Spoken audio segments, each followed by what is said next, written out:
Millions of tons of concrete pressing down on shale that hasn't been stable since the glaciers melted. The instruments detect millimeter movements deep underground. The rock is shifting, and there's no way to stop construction now. Heavy machinery groaning against minus 25 degrees Celsius cold. Hydraulic systems screaming as they pour roller compacted concrete. The eerie silence when instruments detect foundation movement. Temperatures drop below minus 25 more than 100 days per year, freezing machine oils and stopping work. For the engineers monitoring instruments day and night, this is watching geology in slow motion, tracking movements on bedding planes deep beneath a structure they're still building.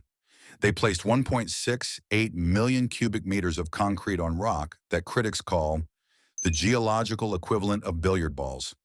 Every reading matters. Every millimeter of displacement triggers analysis. The weight of 16 billion Canadian dollars sits on their decisions. An L-shaped dam with 15.5 million cubic meters of earthfill material, roughly the equivalent of 6 soccer stadiums, sitting on shale bedrock that's been shifting since the Ice Age ended. The earthfill dam stands 60 meters tall, the height of a 20-story building, and stretches more than 1 kilometer across the Peace River, with a base approximately 500 meters wide on the valley floor.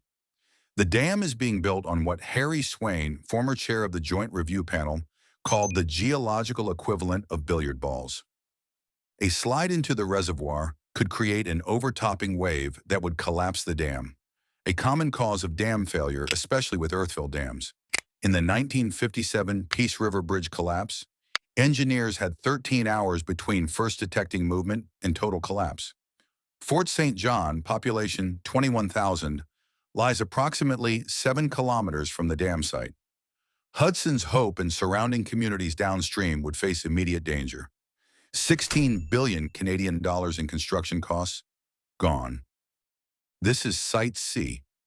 This is the story of how engineers redesigned a dam's foundation mid-construction, driving 125 steel and concrete piles up to 25 meters deep through slipping shale to save a 16 billion Canadian dollar mega project from sliding into the Peace River.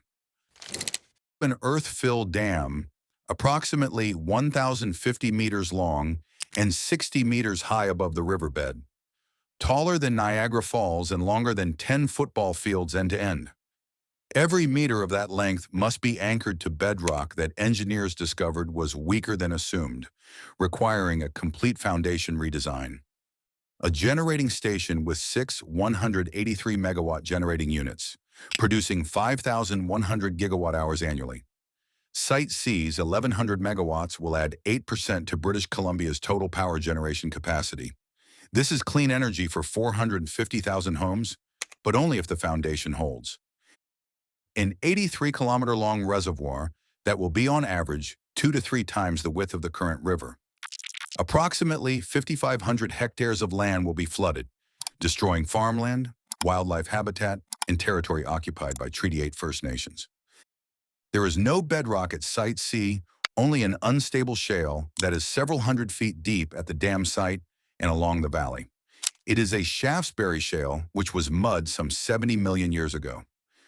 A further problem with this shale is that it is currently in a state of rebound after being released from the compression of the weight of glaciers thousands of feet deep during the last ice age. If you place millions of tons of concrete on rebounding shale, the shale will be likely to compact again, producing settling. This shale is the cause of the region's famous landslides. British Columbia's electricity needs will grow by almost 40% over the next 20 years, driven by a projected population increase of more than 1 million residents and economic expansion. Growth in electrification and electric vehicles will further increase demand. Building on rebounding shale that's been decompressing since the glaciers melted, that this shale has extremely low compression strength was actually admitted in an October 2016 paper by several engineers working for the main engineering contractors. The Teton Dam disaster of 1976, the 2014 Mount Poly tailings pond dam disaster, the failure of the Peace River Bridge at Taylor in October 1957, caused by the failure of the shale bedrock base on the north side of the Peace River. While crews were building the spillway buttress in 2018, millimeter-sized movements were detected on the bedding plane deeper than slide resistance measures, also known as a shear key, that the design had called for. By January 2020, project officials concluded that stronger foundation enhancements would be needed to continue work. Relatively easier fixes like drainage and grouting changes to reduce water pressure acting on the structures would not be possible because of the bedding plane's weakness. More significant changes would be needed. For tackling the deeper issues, two solutions surfaced as frontrunners: large-diameter concrete-filled steel pipe piles and concrete shear walls. After consulting outside experts, BC Hydro landed on a two-part solution involving piles. First, crews would extend the foundation deeper into the rock to reduce the water pressures that can build up in the bedrock foundation. This will be accomplished by anchoring the buttresses deeper into the rock below. Vertical steel and concrete piles will extend the function of the shear key by drilling through the deeper bedding plane into the stronger rock below it. Up to 125 piles, each up to 2.5 meters in diameter, will be required. Each of those piles is wider than a king-size bed, extending 15 to 25 meters into the bedrock.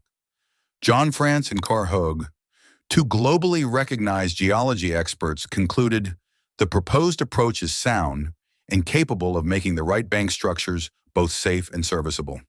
The second part of the solution is to further improve the water tightness of the approach channel and increase drainage within the rock behind the buttresses. Peace River. Hydro Partners currently holds the North American records in terms of yearly, monthly, weekly, and daily roller compacted concrete placement. The team placed 581,000 cubic meters during 2019, 151,000 cubic meters in August of that year, 52,000 cubic meters in 1 week, and 10,000 cubic meters in a single day. At its peak in the summer of 2022, the project team placed 1 million cubic meters of material per month. A temporary city to house thousands of workers included a 1,600-bedroom lodging complex with a gym, 100-seat movie theater, an enclosed running track, and restaurant. Reservoir filling began on August 25, 2024, and took about 11 weeks to complete. Site C will produce 1,100 megawatts of capacity, generating about 5,100 gigawatt hours of electricity each year, enough energy to power the equivalent of about 450,000 homes or 1.7 million electric vehicles per year in British Columbia. Site C will be a source of clean and renewable electricity for more than 100 years.